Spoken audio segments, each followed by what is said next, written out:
नमस्कार दोस्तों, स्वागत है आपका हमारे YouTube चैनल प्राची वर्ल्ड में। दोस्तों, कभी कभी ऐसा भी होता है हमारे जीवन में कि कोई अच्छा काम करने के लिए जाते हैं और वही काम हमसे बुरा हो जाता है, गलत हो जाता है, तो हमें बहुत ही अफसोस होता है।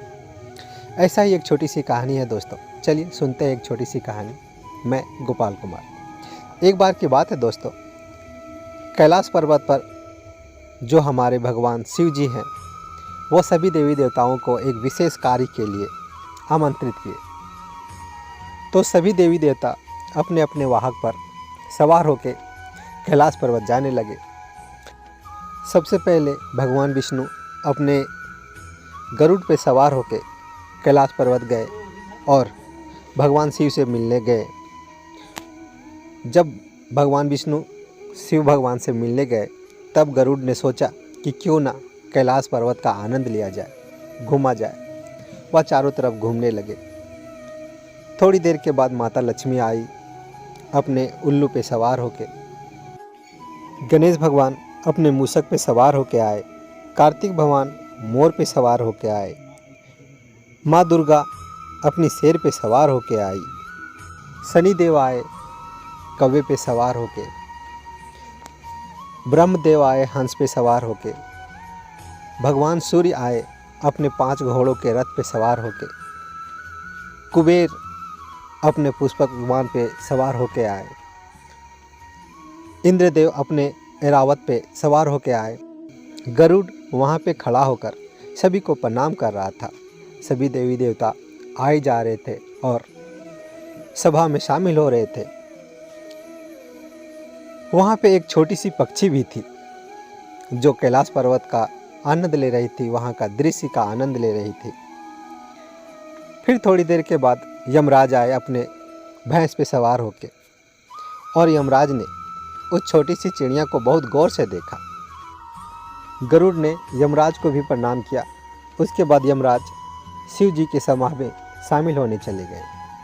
जब वो सभा में चले गए तो गरुड़ के मन में यह ख्याल आया कि यमराज ने इस छोटी सी चिड़िया को बहुत ही गौर से देखा है। हो सकता है कि इस चिड़िया का मृत्यु आ गया होगा। जब सभा खत्म होगी तो यमराज इस चिड़िया को अपने साथ ले जाएंगे।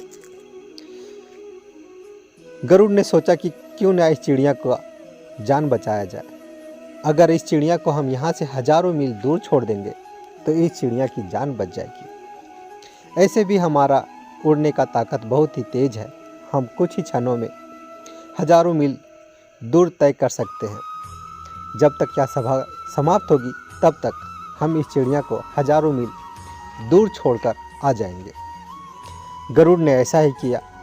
उस छोटी सी चिड़िया को अपने पंजे में लिया और यहाँ से हजारों मील दूर एक जंगल में छोड़ दिया। उसके बाद वापस आ गया। अब गरुड़ यह संतुष्टि में था कि उस चिड़िया की जान बच जाएगी। सभा खत्म हो गया। जब सभा खत्म हुआ तो यमराज बाहर निकले और उस चिड़िया को देखने लगे। वह चिड़िया दिखाई नहीं दे रही थी। जब वह चिड़िया दिखाई नहीं दे रही थी तो यमराज ने उस गरुड़ से पूछा कि वह चिड़िया कहाँ गई। तो गरुड़ ने यमराज से बोला कि क्या बात हो गया। यमराज ने गरुड़ से बोला कि उस चिड़िया का अंतिम समय हो गया था और उसकी मृत्यु यहाँ पे नहीं थी, यहाँ से हजारों मील कहीं जंगल में थी, वहाँ पे उसका मृत्यु था, मगर वह चिड़िया दिखाई नहीं दे रही है। तो गरुड़ ने बोला कि हम उसकी जान बचाने के लिए यहाँ से हजारों मील दूर एक जंगल में छोड़ दिए हैं। तो यमराज ने बोला कि हम यही बात सोच रहे थे कि इस चिड़िया इस जगह पे क्या कर रही है। उस चिड़िया का तो मृत्यु यहाँ से हजारों मील दूर है और इतने कम समय में वह उस जंगल में कैसे पहुँचेगी, यह काम तुम ही कर सकते थे। अब उस चिड़िया को कोई जंगली जानवर खा गया होगा और उसकी मृत्यु हो गई होगी। यह बात सुनकर गरुड़ को बहुत ही पछतावा हुआ और सोचने लगा कि हम उसकी जान बचाने के लिए वहाँ पे छोड़ आए थे, मगर वहाँ पे उसकी मृत्यु हो गई।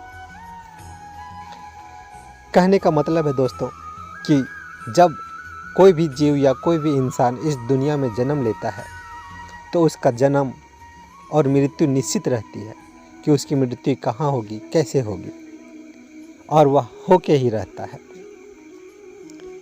आशा करते हैं दोस्तों यह कहानी आपको अच्छा लगा होगा। यदि यह कहानी आपको अच्छा लगा तो हमारा चैनल प्राची वर्ल्ड को सब्सक्राइब करें, वीडियो को लाइक और शेयर करें। आप हमेशा खुश रहें, हम भगवान से यही प्रार्थना करते हैं।